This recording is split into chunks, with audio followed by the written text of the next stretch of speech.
At my daughter's hospital bedside, she'd had emergency surgery. My dad called, "Why aren't you at your brother's promotion party?" I said, "My daughter's in ICU." He snapped, "She'll be fine. Family is more important." I hung up. That night, I withdrew my name from 14 co-signed loans, 2 mortgages, and the family business, LLC. Monday morning, their lawyers called Panicking. "I'm Amy. I'm 38, oldest daughter, the responsible one. I do the books for our family's little construction and cleaning business. I'm the one who picks up the phone when a bank calls. I'm also a mom to Lily, 11, who still talks in her sleep and hates needles." That night, I was in a chair that leaned back just enough to hurt. ICU buzzed with machines. Lily's appendix had burst, and surgery went longer than it should have. She was pale, breathing steady, tiny whistling sound on each exhale. I had the scratchy hospital blanket and a paper cup of old coffee. My phone lit up with Dad. I almost didn't answer. I did. "Where are you?" he said. No hello. "At the hospital," I whispered. "Lily's in ICU. Emergency surgery." He clicked his tongue. "Ethan's promotion party is tonight. You promised we'd go. Family shows up." "Dad, she just got out of surgery." She'll be fine. Family is more important." Something in me snapped clean and quiet. I said no, and hung up. The nurse glanced at me. I stared at my blank screen like it had told me a secret I should have known all along. The truth is, I had been saying yes to my family since I was old enough to sign my name. Just a signature, Dad would say. It started with the first work truck when I was 22 and had the best credit. "Hey, you're good with numbers," my brother Ethan said, shoving a folder at me. "You can explain it if the bank asks." It snowballed. A pressure washer loan in my name because the business needed it immediately. A personal line of credit on my social for cash flow. 2 mortgages with me as co-borrower because the rates were better. My mom's minivan refinance. Ethan's second truck. My sister's cosmetology school tuition. Then another line and another. 14 co-signed loans. I stopped counting when the email reminders were background noise. Every month, auto payments nibbled at my checking account like fish. I watched my balance dip before it ever got to breathe. If I complained, the script was ready. "It's all of us together," Dad said. "Family first." "Once the big contract hits, we'll clear things," Ethan said for 3 years running. "Don't be dramatic," Mom said. "You know your father gets upset when you push." Meanwhile, I cut coupons. Lily wanted braces. I said we'd wait. Her therapy got downgraded from weekly to when we can. I knew every due date and vendor name. I had spreadsheets and color codes. I had a stack of receipts held together by a rubber band that kept snapping. When Lily got sick, it was fast. Stomach pain in the afternoon, me assuming it was school pizza. By 10 p.m., she was curled up and feverish. The ER doctor said appendix and then complication. I signed a consent form with trembling hands. I sat under that fluorescent light and thought about how many forms I signed every week for everybody else. When Dad called about the party, there was another group chat pinging. "Where is everyone?" A photo of Ethan's cake iced with assistant regional manager in blue. My mom sent a frowny face. "Amy, we're waiting for you to pray," she texted. I typed, "I'm at the hospital with Lily." Mom replied, "Tell her we're praying too. Come after the first hour at least." An hour. That word stuck in my throat. I remembered the last time I chose them over Lily. It was a Saturday morning, and I took Lily to her dance recital. Dad called from the dealership. "We need you to sign today, or we lose the rate." I left Lily with another mom sign the truck loan and rushed back. I missed her group number. She was 8. She pretended not to care. I told myself I'd make it up to her. I never did. The family business on paper made me feel involved and in control. I registered the LLC. I filed the annual report. I sat with the banker and set up the line of credit. They called me operations. I signed personal guarantees because it's just for now. But in reality, I was the oxygen tank. They didn't notice it until they were wheezing. I am not a martyr. I am just tired. After the nurse left to check Lily's labs, I scrolled through our accounts. Savings thin. My personal credit card close to max because I floated payroll last month. The business card had a convenience check offer. My brother had texted me a photo of it with LOL free money, and I had responded, "Please don't." He'd sent a thumbs up. Then I saw a pending $3,000 transfer. Every choice was spoken for before I made it. Dad kept calling. I let it ring. The voicemail came through.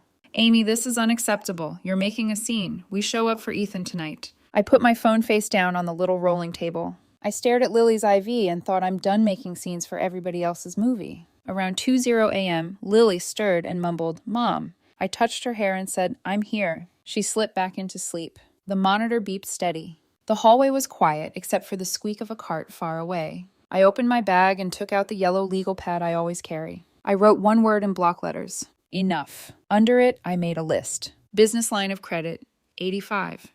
K personal guarantee my email. Contractor supply loan, 12K co-signed. Ethan's F 25038K co-signed. Pressure washer, 4200 in my name. Tool lease, 2700 co-signed. Mom's van, 18K co-signed. Sister school, 9K parent plus me. Store card for materials, 6K linked to my SSN. 2 mortgages parents, house and lake cabin. I'm co-borrower. Business credit card, I'm primary, etc., etc., until the list was long and my pen pressed grooves into the page. 14 loans, 2 mortgages, 1 LLC with me as managing member and registered agent. My name everywhere. My pulse picked up. Not panic, clarity. I am my daughter's only parent who shows up like this. That's not an insult to her dad.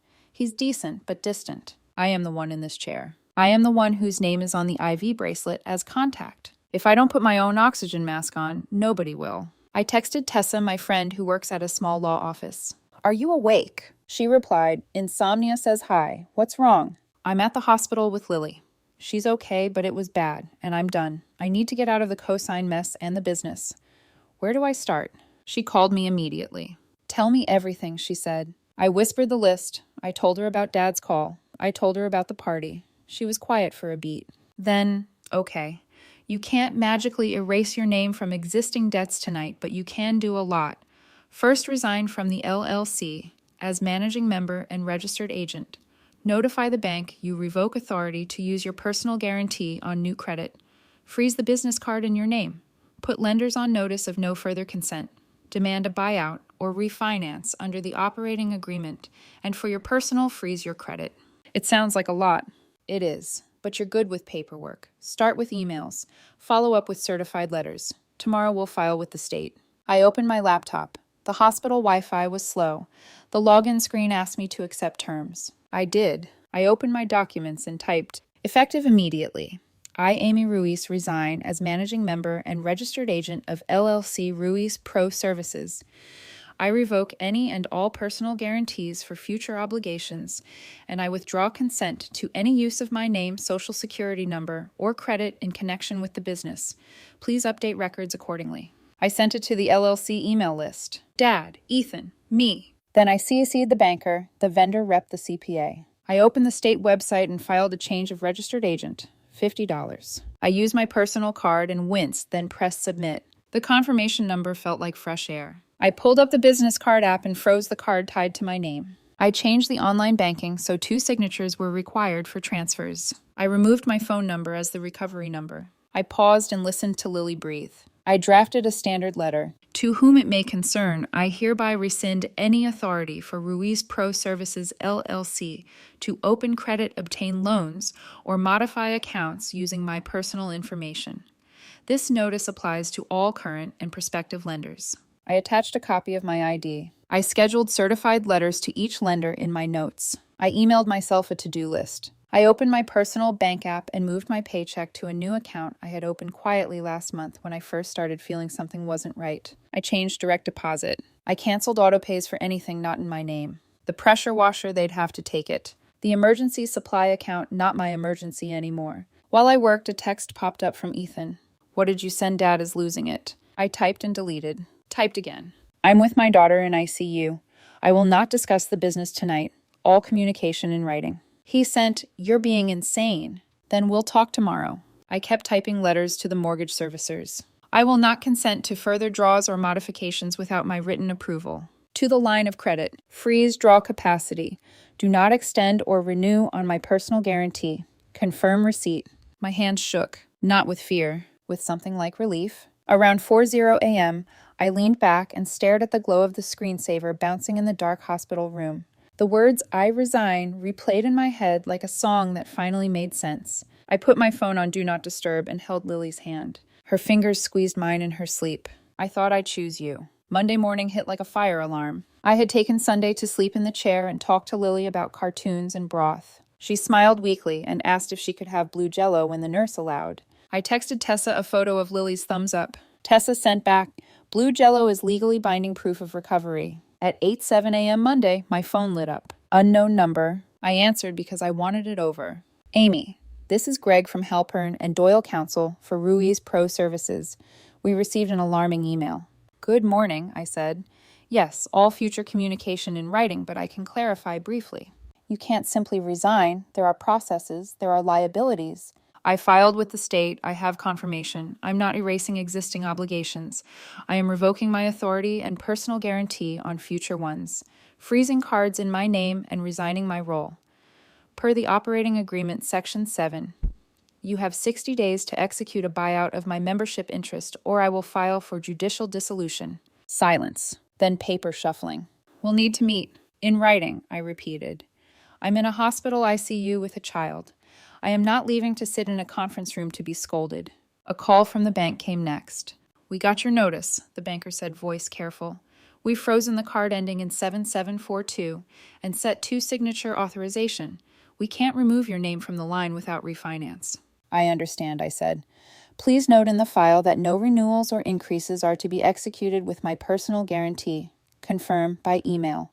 Understood, she said, almost kind. Dad's name flashed. I let it go to voicemail. Then another call. Then a text. You are destroying the family. Ethan is humiliated. Are you happy? I typed back. My daughter is in ICU. I'm choosing her. That's all. He called again. I answered. You embarrassed me in front of everyone, he said, voice shaking. I told you to leave my child's bedside, so I left a different bedside. The one you made me keep for years. Bankers and bills and signatures. You owe this family. I mean what you've done for me, I said, surprising myself with how calm it came out. I love you, but I won't set myself on fire to keep you warm. He hung up. By noon, Tessa forwarded me a letter from Halpern and Doyle asking for a meeting of members. I replied, I will attend by phone Thursday between 1:00 and 1:30 p.m. Please send agenda and documents 24 hours prior. I ate a protein bar and held Lily's straw while she sipped water. The doctor said her labs looked better. Another day in ICU, then step down, he said. I nodded and exhaled. In the afternoon, Mom texted, Can we talk? I told her yes, by text only. She wrote, Your father is upset. Ethan says the bank froze the card. We have materials to buy. I know, I wrote. You will need to plan. That's what businesses do. I won't be your safety net anymore. I don't understand why you're being so hard. I looked at Lily, because I learned what family first actually means. I wrote, It means my child first. It means me taking care of me so I can take care of her. No response. Just the little typing bubble for a long time that never became words. Lily came home with a line of tiny stitches and a list of foods to avoid. We made blue jello and watched old sitcoms.